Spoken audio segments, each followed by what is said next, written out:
Hello and welcome back to my channel magic of thinking rich season 7 के day 7 capsule में आपका स्वागत है। और आज का वीडियो पूरी तरह से एफर्मेशन पर बेस्ड होगा। एफर्मेशंस क्यों है, इसका क्या इंपॉर्टेंस है और किस तरह से ये हमारे माइंड को रीप्रोग्राम करने में हेल्प करती है। रीप्रोग्राम क्यों? क्योंकि जाने अनजाने हम लोगों ने बहुत कुछ गलत तरीके से प्रोग्राम कर लिया है, तो अब ज़रूरत है उससे रीप्रोग्राम करने की। अफर्मेशंस का माइंड की रिप्रोग्रामिंग में वही रोल होता है जो कि जिम में वेट्स का रोल होता है। जिम में वेट लिफ्टिंग, वेट एक्सरसाइज किया जाता है मसल बिल्डिंग में। इसी तरह से माइंड की रिप्रोग्रामिंग में अफर्मेशंस का रोल होता है हमारे मेंटल पैटर्न को चेंज करने में, न्यूरल सर्किट्स को चेंज करने में, अपने अकॉर्डिंग जो हम अपनी लाइफ चाहते हैं उसके अकॉर्डिंग माइंड की रिप्रोग्रामिंग में अफर्मेशंस का बहुत इंपॉर्टेंट रोल है। साथ ही अफर्मेशंस इसलिए ज़रूरी है कि जाने अनजाने हम अनअवेयर होकर बहुत सारी नेगेटिव बातें भी बोल देते हैं और जो कि बिल्कुल भी बोलना नहीं चाहिए। तो उसी को किस तरह चेक करना है एंड अफर्मेशंस को कैसे यूज़ करना है, इसके शुरुआत में ही मैं एक स्टोरी सुनाती हूँ। स्टोरीज इसलिए कि वो आपके बिलीफ को बढ़ाने में हेल्प करती है। तो पहली स्टोरी है यू आर द प्लेसिबो की, 1957 की स्टोरी है। ये एक जर्नल में छपी थी जो कि साइकोलॉजिस्ट थे ब्रूनो क्लोप्टर। वो अपने जर्नल में बताते हैं कि 1957 में मिस्टर राइट कोई थे, उन्हें एडवांस लिम्फोमा हो गया जो कि ग्रोइन और बहुत सारे बॉडी पार्ट्स में हो गया। एंड जब एक बार अनाउंसमेंट आया मीडिया में कि एक मिरेकल डिजीज़ है क्रेबियोजन, ये किसी भी कैंसर को पेशेंट को ठीक कर सकती है, बस उसकी सर्वाइवल इफ़िशियंसी कम से कम 2 मंथ्स होनी चाहिए, तो ये इस पर इफ़ेक्ट ज़रूर करेगा। ये बहुत सारे कुछ लोगों पर भी अप्लाई किया गया और ये जब उनको ये इंजेक्शन दिया गया तो इंजेक्शन उन्हें फ्राइडे को दिया गया और मंडे तक वो बिल्कुल चलने हंसने बोलने लगे। एंड बुक में साफ लिखा है कि tumours melted like snow balls had melt like on hot stove, यानी कि एक ट्यूमर इस तरह से मेल्ट हो गया जैसे कि एक स्नो बॉल गर्म तवे पर रख दिया जाए तो वो पिघल जाता है। फिर 2 मंथ्स के बाद मीडिया में रिपोर्ट आती है कि ये क्रेबियोजन ऐसा कोई मिरेकल ड्रग नहीं है, ये इसमें कोई ऐसी बातें नहीं है, ये बहुत ज़्यादा इफ़ेक्टिव नहीं है। इसका इफ़ेक्ट उनके ऊपर पड़ा कि फिर से लिम्फोमा ग्रो करने लगा। अब लेकिन वो डॉक्टर उन पर ट्रायल करना चाहते थे। डॉक्टर ने उन्हें बताया कि ऐसा कुछ नहीं है, ये मिरेकल ड्रग इफ़ेक्टिव है, आपको हो सकता है बैड डोज दिया गया हो इसलिए आप पर इफेक्टिव नहीं हुआ। सेकेंड बार फिर से ट्राई किया गया और उनके प्लेसिबो को टेस्ट करने के लिए, तो इस बार उन्हें सिर्फ सलाइन वाटर दिया गया, उसमें कोई ड्रग नहीं था। एंड अगेन देखा गया कि ट्यूमर्स मेल्ट होने लगे। लेकिन फिर कुछ दिनों बाद ये पेपर में न्यूज़ आती है और उसमें साफ लिखा है कि miracle drug turn to hoax, यानी कि वो मिरेकल ड्रग बिल्कुल किसी काम का नहीं है। इस बार उनकी होप बिल्कुल भी चली गई कि नहीं, अब ऐसा कुछ भी नहीं हो सकता। और बाद में वो हॉस्पिटल में आते हैं और ही डिडंट सर्वाइव। तो इसमें क्या चीज़ का सबसे ज़्यादा रोल था? जब पहली बार उन्हें ये सुनाया गया कि ये मिरेकल ड्रग है, इससे आप ठीक हो सकते हैं, ट्यूमर मेल्ट होने लगा। जैसे ही पता चला कि नहीं ये मिरेकल ड्रग काम का नहीं है, ये फिर से ट्यूमर्स रीअपियर होने लगे। अगेन ऐसे ही एक्सपेरिमेंट किए गए एंड अल्टीमेटली जैसे ही उन्होंने होप बिल्कुल उन्होंने खो दिया, ही डिडंट सर्वाइव्ड। तो हमारी थिंकिंग, हमारे बिलीफ सिस्टम का हमारे लाइफ पर इतना ज़्यादा इफ़ेक्ट पड़ता है। अब एक और स्टोरी बताते हैं सर कि एक पहाड़ पर एक इंसान बहुत ज़्यादा डिप्रेस होकर पहाड़ पर गया कि अब मैं सुसाइड कर लूँगा, क्योंकि उसे बहुत सारा फाइनेंशियल लॉस हो गया और वो अब बिल्कुल ही सुसाइड करने वाला था।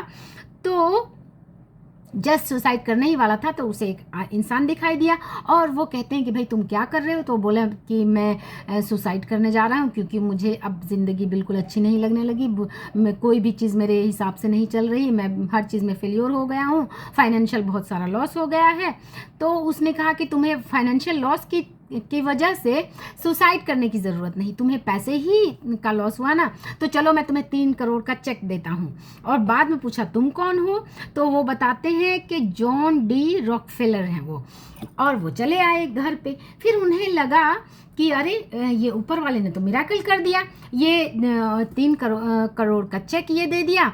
और लेकिन जब ऊपर वाला इतना मिराकल कर सकता है तो ये इससे 3 मंथ्स की इसमें डेट है, क्यों ना मैं इस मंथ में मैं पूरी तरह से जी जान लगा के अपने पैसे को रिकवर कर लूं। और सच में उन्होंने इतने पैसे फिर से जनरेट कर लिए। एंड जब 3 मंथ्स के बाद उन्होंने उस चेक के बारे में पता किया, वहीं पर गए लोगों से पूछा, तो लोगों ने बताया कि अच्छा वो इंसान है, वो तो बस ऐसे ही एक नॉर्मल इंसान है, वो हर किसी को इसी तरह से बोलता है। तो बाद में आखिर उस इंसान ने वो चेक जो है वो बस वो इंसान है वो मेंटली कोई सही इंसान नहीं था, वो तो ऐसे ही हर किसी को चेक बांटता रहता है। यानी कि वो एक नॉर्मल मीन्स गलत शब्द मैं इस्तेमाल नहीं करूँगी, वो एक नॉर्मल सा इंसान था जो कि मानसिक स्थिति जिसकी ठीक नहीं थी। लेकिन इस फॉल्स फेक शब्द का भी उस इंसान के ऊपर इतना असर पड़ा कि उसने सुसाइड करना कैंसिल कर दिया एंड उसने अपने खोए पैसे वापस कर दिए। अनदर स्टोरी है एक राजा की, जिसे पुरोहित ने, शायद आपने सब ने ये स्टोरी सुन रखी होगी, जिसे पुरोहित ने कह दिया कि राजा मैं बहुत दुखी हूँ कि आपकी कुंडली में लिखा है कि आप इस मंथ के फला फला डेट को मरने वाले हैं, एंड कुंडली बिल्कुल सही है। तो शुरू में तो राजा ने कहा कि नहीं आप ऐसा क्यों कह रहे हैं, मैं तो बिल्कुल ठीक ठाक हूँ। फिर धीरे धीरे इसका असर उनके ऊपर पड़ने लगा कि पहले जहाँ वो 6 रोटियाँ खाते थे फिर 3 रोटियाँ खाने लगे, फिर उनका खाना पीना बिल्कुल भी छूट गया और वो अब बेड रिडन हो गए। अल्टीमेटली वो डेट समय आता चला गया। लेकिन उनके दरबार में एक मंत्री थे जो कि एक वाइज मंत्री थे। उन्होंने उस पुरोहित को बुलाया और उसने कहा कि तुम राजा की कुंडली देख सकते हो, मेरी भी कुंडली देखकर बताओ। तो वो बोले पुरोहित कि ठीक है, तुम तो अभी आने वाले 70 साल तक तुम जी सकते हो, ठीक है। तो फिर वो बोले कि आप अपनी कुंडली भी बताइए। तो उन्होंने बोला मैं तो अभी 80 साल तक जीऊँगा, मेरी कुंडली में तो लिखा है। फिर उस मंत्री ने तलवार उठाई और उस पुरोहित का सर कलम कर दिया और ये बात फैल गई कि ये पुरोहित जो है वो तो वो सही बातें नहीं बोलता। उसने तो कहा था कि मैं 70-80 साल तक जीऊँगा, लेकिन ये देखिए ये तो अभी 70 सेकंड भी नहीं जी सके। एंड राजा को जब ये बातें समझ में आ गई तो वो राजा बिस्तर से उठ के वो फिर से नॉर्मल लाइफ स्टाइल में आ गया। अब एक अनदर स्टोरी है एक बीमार बच्चे की। मैं पूरी वर्कशॉप में स्टोरी नहीं बताऊंगी, ये छोटी छोटी स्टोरी है जो आपके सबकॉन्शियस माइंड के बिलीफ को बढ़ाने में बहुत हेल्प करेगी।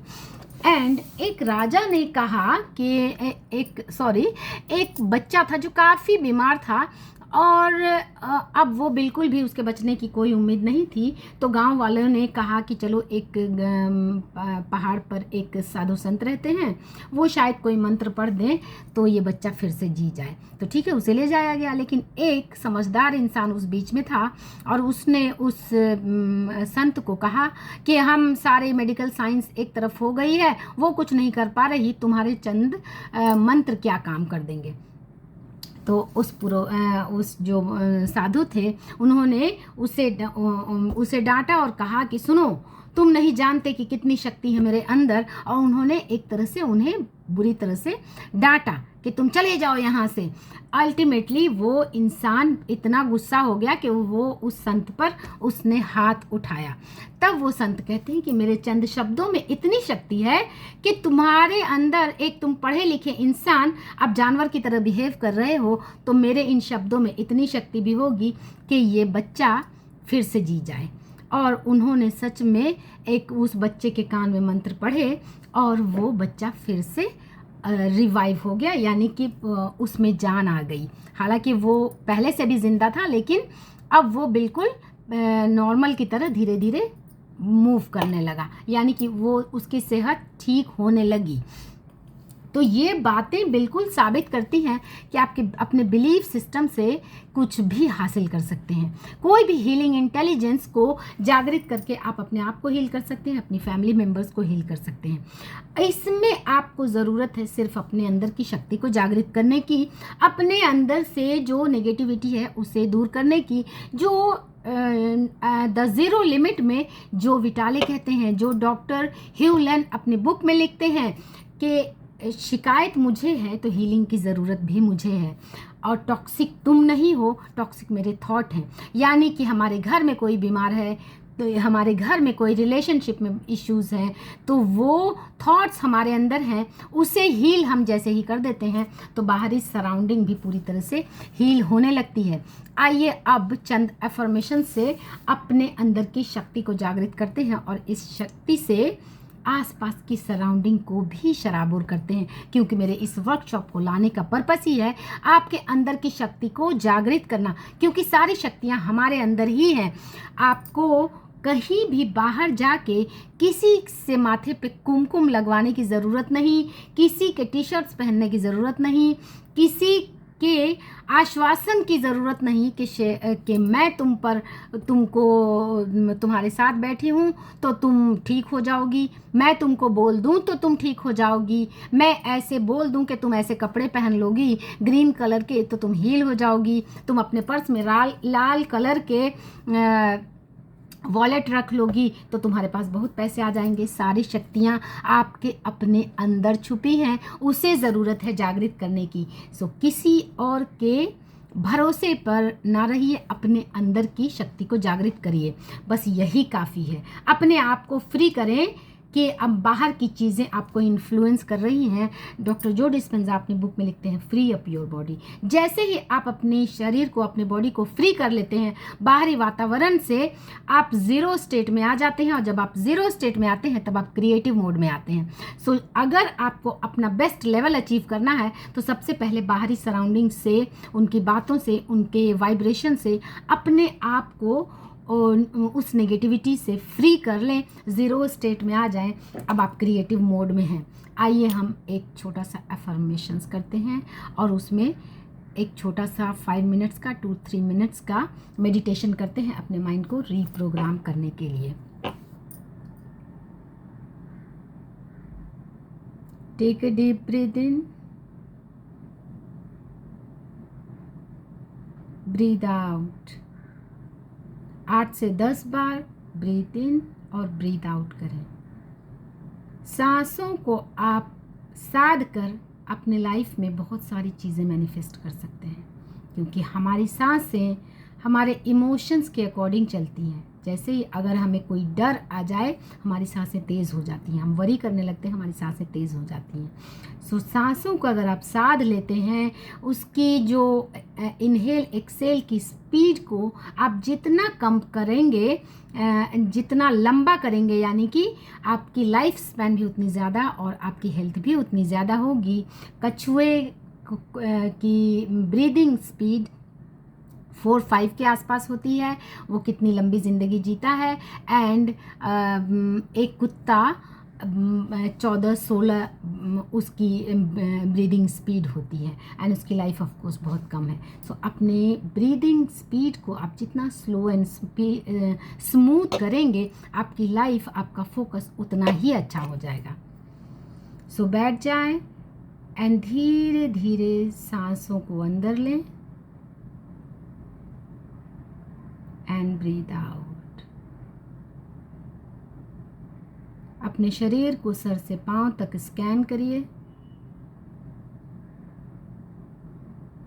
अपनी धड़कन को फील करने की कोशिश करिए।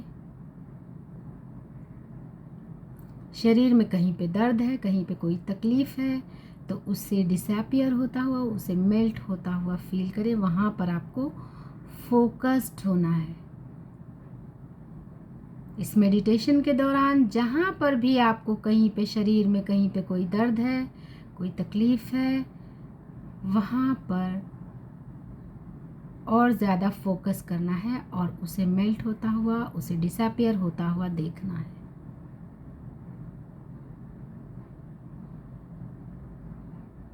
मैं सर्वशक्तिमान हूँ, ब्रह्मांड की सारी शक्तियाँ मेरे अंदर छुपी हैं एंड पूरा ब्रह्मांड मेरे ऊपर अपनी रहमत बरसा रहा है। और इस अफर्मेशंस के साथ ब्रह्मांड से आती हुई चमकीली रोशनी को अपने ऊपर पड़ता हुआ महसूस करें एंड फील करें कि ब्रह्मांड की ब्लेसिंग्स आपके ऊपर पड़ रही है। आप दिन ब दिन और ज़्यादा स्वस्थ, हेल्दी एंड हैप्पी होते जा रहे हैं। चेहरे पे हल्की सी मुस्कुराहट रखें, अपने वाइब्रेशंस को अप रखें एंड मुस्कुराते हुए फीलिंग्स अपने अंदर लाएं कि आप एक स्वस्थ, तंदुरुस्त, हेल्दी, हैप्पी, एनर्जेटिक, इंथुजियास्टिक इंसान अपने उस एक्शंस को फील करें कि जैसे एक हेल्दी इंसान जिस तरह से बिहेव करता है, उसका जो बॉडी लैंग्वेज होता है, उसी तरह से अपने शरीर की फिजियोलॉजी को वैसा ही होता हुआ फील करें। क्योंकि ब्रह्मांड की सारी शक्तियाँ हमारे अंदर हैं, ब्रह्मांड की सारी शक्तियाँ मेरे लिए काम कर रही हैं। मैं जो भी काम में मैं हाथ डालता हूँ उसको वो पॉजिटिवली, वो अच्छे से स्मूथली होता चला जाता है। पैसा मेरा सबसे अच्छा दोस्त है, पैसा मेरा सबसे अच्छा दोस्त है। पैसा मेरे पास बार बार आता है, हर बार आता है, कई कई स्वरूप से आता है। जब मुझे ज़रूरत होती है और बढ़ती हुई मात्रा में आता है। मैं बहुत ज़्यादा हेल्दी, तंदुरुस्त और बिल्कुल फिट हूँ। मैं अपने सारे काम इजी और एफर्टलेसली कर रही हूँ क्योंकि मैं फिजिकली और मेंटली बिल्कुल भी शक्तिशाली, तंदुरुस्त हूँ। मैं बहुत ही ज़्यादा शक्तिशाली हूँ क्योंकि ब्रह्मांड मुझ पर मेहरबान है। ब्रह्मांड की शक्तिशाली शक्तियाँ, सारी शक्तियाँ मेरे अंदर समा रही हैं। और इस अफर्मेशंस के साथ अपने अंदर एक वाइट कलर की चमकीली लाइट को अपने ऊपर गिरता हुआ देखें, उसे शराबोर होता हुआ अपने आप को देखें और ऐसा फील करें कि जैसे ये लाइट आपको स्कैन कर रही है। और जैसे जैसे ये आपको स्कैन कर रही है, आपके शरीर के सारे दर्द, सारी तकलीफ़, सारे एंगर, सारी वरी सब डिसअपियर हो रही है। क्योंकि अब मुझे इस बात पर पूरी तरह से यकीन हो गया है कि पूरा ब्रह्मांड मेरे साथ है और मेरे सारे काम इजी और स्मूथली हो रहे हैं। मेरे सारे काम बन रहे हैं। मैं जो भी काम में हाथ डालता हूँ या डालती हूँ वो सब इजीली और एफर्टलेसली हो रहे हैं। और अब आपको एफर्मेशंस बोलने हैं, बिल्कुल हाई एनर्जी में बोलने हैं। अगर आपसे कोई पूछे कि हाउ आर यू, तो सिंपली आई एम फाइन नहीं बोलना है, क्योंकि आई एम फाइन बहुत ही एक न्यूट्रल वर्ड है। जैसे ही कोई पूछे तो हाईली एनर्जेटिक वे में बोलिए कि I am amazing, I am wonderful, everything is going so nicely. ये जब ये वर्ड्स आप इस्तेमाल करेंगे तो आपके बॉडी लैंग्वेज से वो चीज़ें रिफ्लेक्ट होंगी। क्योंकि आप कभी भी बहुत उछलते हुए नहीं बोल सकते कि आई एम फाइन, ऐसा नहीं बोल सकते। आपके वर्ड्स आपकी फिजियोलॉजी को रिप्रेजेंट करते हैं। सो कोई पूछे भी तो उसका जवाब बिल्कुल एनर्जेटिक वे में दे, वो आपके बॉडी फिजियोलॉजी में उतर जाएगा। सो हमेशा हाई एनर्जी, हाई फ्रीक्वेंसी वाले वर्ड्स को अपने कॉन्वर्सेशन में शामिल करें। साथ ही आपकी बॉडी फिजियोलॉजी भी एनर्जेटिक होनी चाहिए। अभी ये एक्सपेरिमेंट किया गया कि जितने भी बिलियनर हैं वो लोग भी हमारे आपकी तरह ही होते हैं। जैसे कि आपको सुबह में अलार्म बजेगा 5 बजे, तो उठने का दिल अगर मेरा नहीं करता, आपका नहीं करता, तो उनका भी नहीं करता। लेकिन वो फिर भी ये सोचकर उठते हैं कि ये उठना मेरे लिए ज़रूरी है, ये काम करना मेरे लिए ज़रूरी है। और ये चीज़ें धीरे धीरे उनकी हैबिट बन जाती है एंड वो उनका सेकंड नेचर बन जाता है। रोनाल्डो अपनी इंटरव्यू में बताते हैं कि ऑफकोर्स रोज़ जिम जाने का मेरा दिल नहीं करता, लेकिन मैं जाता हूँ क्योंकि ये रोनाल्डो को रोनाल्डो बनने के लिए ये सारी चीज़ें करना ज़रूरी है। सो मैं हर दिन जाता हूँ। हर दिन कोई भी इंसान बहुत ज़्यादा हैप्पी, एनर्जेटिक नहीं रह सकता। कभी आपका मूड लो भी हो सकता है, बट उसमें भी आपको वो सारे काम करने हैं जो आपके करना ज़रूरी है। कोई नेगेटिव, मेरे पास एक काउंसलिंग में एक पर्सन है आसाम से, उनका फ़ोन आया था कि मुझे कुछ काम करने का मन नहीं करता और वो अपने मुंह से कह रहे थे कि मैं बहुत ज़्यादा कामचोर हूँ। मंथली कुछ सर्टेन अमाउंट है, बस इतना ही कमाता हूँ, मुझे काम करने का मन नहीं करता। तो मन नहीं करता, मन बहुत सारी चीज़ें करने का। शाहरुख खान भी कहते हैं कि मेरा मन करता है कि मैं फैमिली के साथ टाइम स्पेंड करूं, मेरा मन करता है कि मैं बुक पढूं, मेरा भी मन करता है कि I want to relax, I want to spend my time with family. लेकिन और मुझे भी वर्कआउट करने का अक्सर दिल नहीं करता, लेकिन आई हेट इट। वो कहते हैं कि I hate it. Of course हर किसी के पास दो ऑप्शन हो कि अभी आप एसी में अपने घर में आराम फरमा रहे हैं और जिम में जाके वर्कआउट कर रहे हैं। Of course the first one will be more nice, लेकिन वो कहते हैं कि आई सैक्रिफाइस इट। मुझे बिल्कुल भी ये पसंद नहीं है, बट मैं ये करता हूँ। और वो कहते हैं कि आप जो हैं उसे त्याग कर जो बनना चाहते हैं उसके लिए सैक्रिफाइस नहीं करेंगे तो आप नहीं बन सकेंगे। तो ये कहना कि मेरा तो मन नहीं करता, मेरे पास ऐसे कॉल्स आते हैं कि मुझे नींद बहुत आती है, मुझे पढ़ने, जब भी किताब मैं खोलती हूँ तो मुझे बहुत नींद आने लगती है। इट्स क्वाइट नेचुरल, पढ़ने का मन नहीं करता है, लेकिन फिर भी जो एक चीज़ है जो हमें अपने अंदर इंस्टिल करनी है वो है एनर्जी, इंथुसियाज्म, जोश, जुनून किसी भी चीज़ को करने का। और ये सोचना कि हम अपनी ज़िंदगी को भोगने नहीं आए हैं। आप एक कुत्ते को देखिए कि वो सारा दिन क्या करता है, उसे जो मिलता है वो उससे भोगता है। वो हर दिन सिर्फ अपना खाना पानी वो भोगता है। बट हम दुनिया में सिर्फ भोगने नहीं आए हैं, हम इस दुनिया को बहुत कुछ देने आए हैं, कुछ क्रिएट करने आए हैं। ऊपर वाले ने हमें बहुत एक स्वस्थ शरीर, स्वस्थ ज़हन दिया है, उसका इस्तेमाल करें तो हम इस समाज के लिए, अपनी फैमिली के लिए, अपने घर के लिए एंड इस दुनिया के लिए को बहुत कुछ दे सकते हैं। सो इसके लिए ज़रूरत है अपने अंदर एक ख्वाहिश, एक जुनून, एक फायर डिज़ायर को डेवलप करने की। आपने प्लेन को देखा होगा, प्लेन किस तरह से उड़ता है। प्लेन पहले धीरे धीरे रनवे पर आपने देखा होगा कि धीरे धीरे पहले वो अपने डायरेक्शन को एडजस्ट करता है, थोड़ा पीछे, फिर डायरेक्शन को धीरे एडजस्ट किया, फिर धीरे धीरे वो चलना शुरू करता है, फिर धीरे धीरे स्पीड बढ़ने लगती है। स्पीड जैसे ही उसकी पीक पर पहुंचती है वो टेक ऑफ कर लेता है। तो वो टेक ऑफ तब करता है जब उसकी स्पीड एकदम पीक पर होती है। इस तरह से हम अपनी लाइफ में अगर चाहते हैं उड़ना, चाहते हैं लाइफ को एंजॉय करना, चाहते हैं कि एक जगह से दूसरी कंट्रीज़ इंटरनेशनल ट्रिप पे जाएं, नेशनल ट्रिप्स पर घूमने के लिए जाएं, बहुत सारी चीज़ें जो ऊपर वाले ने इतनी खूबसूरत ज़िंदगी बनाई है उसे चेरिश करना, उसे एंजॉय करना, तो उसके लिए आपके अंदर वो एनर्जी होनी चाहिए कि एनर्जी जब पीक पर आएगी तब आप खुद उड़ने लगेंगे, तभी लाइफ में आपकी प्लेन टेक ऑफ करेगी। सो होप आज का ये वीडियो आपको अच्छा लगा होगा। जुड़े मेरे साथ इस वर्कशॉप में। ये वर्कशॉप आपकी एनर्जी को इन्हांस करने में ट्रेमेंडस इफेक्ट डालेगी।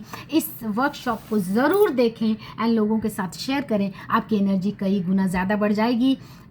28 दिन के बाद आप अपने आप को एक नए रूप में पाएंगे, क्योंकि एक एक वर्ड, एक एक शब्द जो इस वर्कशॉप में मैं यूज़ कर रही हूँ ये कई चीज़ों का कॉम्बिनेशन है। ये सिर्फ मैजिक ऑफ थिंकिंग रिच जो BSR सर का चल रहा है, सिर्फ उसी का एक्सट्रैक्ट नहीं है। इसमें बहुत सारी चीज़ें मैं अपनी न्यूरो साइंस की, अपनी यू आर द प्लेसिबो की, डॉक्टर जो डिस्पेंजा की चीज़ों को डालकर ये बहुत इनरिच्ड वर्कशॉप है जो आपके माइंड को भी इनरिच करने में हेल्प करेगा। और जैसे आपकी सोच इनरिच हो जाएगी, आपकी लाइफ भी रिच हो जाएगी। So thanks for watching. मिलते हैं नेक्स्ट वीडियो में।